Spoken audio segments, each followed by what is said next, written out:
Hi everyone, in the Unit 2 topics in social psychology.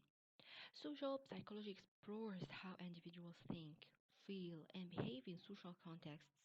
This lesson highlights foundational topics that reveal the power of social influence.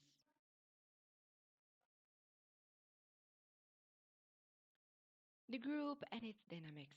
In your opinion, what's meant by the group? Group definition: a set of individuals, two or more, who mutually interact and influence one another.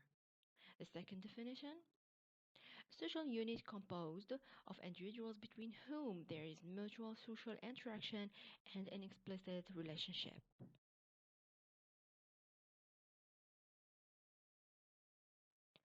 And now we talk about importance and role of the group.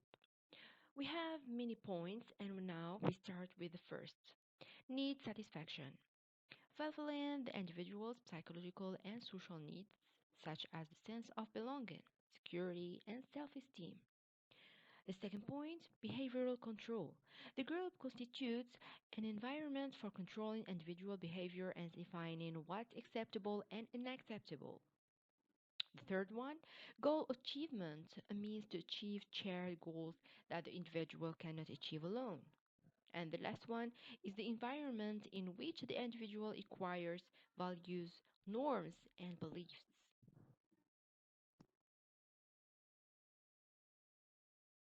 Group dynamics. We start with definition. Childhood, all psychological forces and relationships resulting from the interactions occurring among group members, which control the flow of work and direct the group toward its goal. Dynamics characteristics.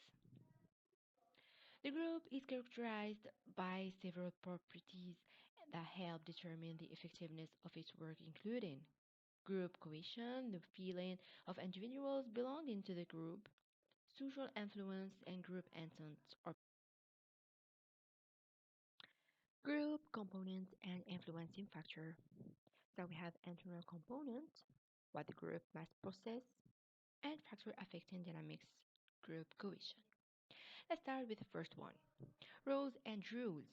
A defined role for each individual, norms, members' expectation for each other, behavior, status, the position of each member within the group, and degree of cohesion or solidarity, the individual's feeling of belonging. And now factors affecting dynamics or group cohesion. Group goals, clarity of the goal increased, cohesion, disagreement, weaknesses. Homogeneity of characteristics, greater similarity, physical, mental, social age leads to greater cohesion. Group size, smaller group size generally leads to greater cohesion. Continuous communication increases the rate of interaction among members.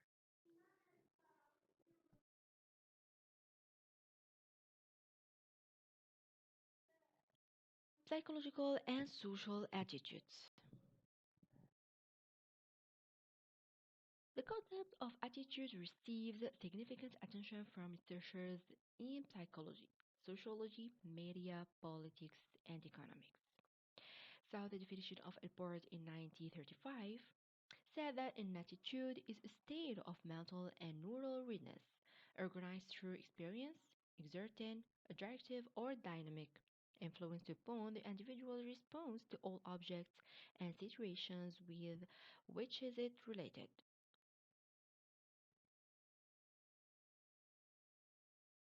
Components of attitude.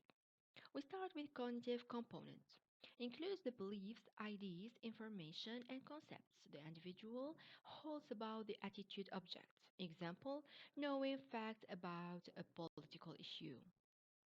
Affective component includes the individual's feelings and emotions toward the attitude object, such as love, hatred, admiration, disgust is the evaluative aspect of the attitude. Example, feeling empathy toward a cause. Behavioral component includes the readiness or tendency to act or behave in a certain way toward the attitude object. Example, participating in a campaign to support a specific cause. So these components are interrelated and influence one another to form the overall attitude. Functions of attitude. Why do we have attitudes? First, cognitive function help the individual to organize and interpret the world around them, facilitate decision making and problem solving. Adjustment helps the individual achieve their goals, gain rewards, and avoid punishment in the social environment. Ego defensive function protects the individual's self-image from internal or external threats. Example justifying unacceptable behaviors. Value expressive function allows the individual to express their core values and beliefs that they consider important. Characteristic of attitude. First one, direction or orientation. The attitude is either positive, inclination, love, support, or negative, dislike, repulsion, opposition. Example, supporters of a cause have a positive attitude towards it.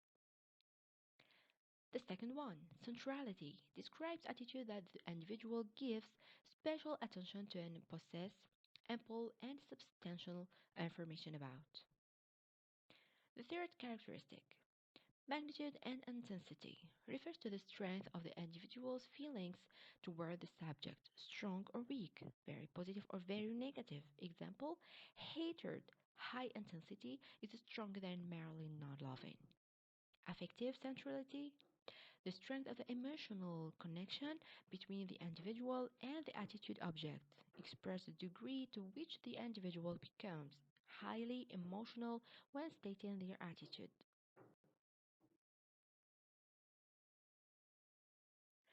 Thank you and see you next lesson.